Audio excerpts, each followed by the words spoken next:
अस्सलामुअलैकुम दोस्तों सजनों बेलियो तो जनाब कुरबानी का जोर शोर इस टाइम पूरा अरूज दिन रह गए ने 10 तो माशाल्लाह कुरबानी वास्ते जानवर जनाब कट्टे ते कट्टियां माशाल्लाह तैयार जनाब कौडू भाई दे डेरे ते जनाब ब्रांड ऑफ एनिमल्स ते उन्हां दे डेरे ते असीं इस टाइम खड़े हाँ ते माशाल्लाह लब लब के चुन चुन के मोती लिया रहे ने ते बड़ी दूर तक पूरे पाकिस्तान च उन्हां दा माल जा रहा है। पेशावर च जनाब गड्डियां भर भर के पठान लैके जा रहे हैं उन्हां दा माल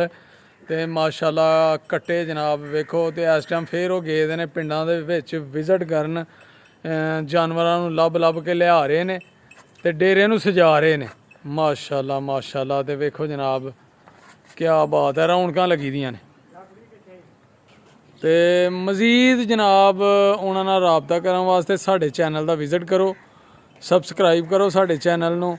कि नवीं तो नवीं वीडियो तुहाडे तक आसानी नाल पहुँचे तो जनाब उन्हां दा नंबर भी जिहड़ा ना साडे चैनल तो तुहानूं मिलेगा इंशाअल्लाह उन्हां नाल राबता कर सकते हो उन्हां दे डेरे ते आके विजिट कर सकते हो उन्हां कोलों जानवर कुरबानी वास्ते किसी किस्म का भी लै सकते हो वच्छा वैड़ा वच्छियां जनाब कट्टे कट्टियां जिहड़ी भी तुसीं कुरबानी देनी है शौक रखते हो ठीक है जी।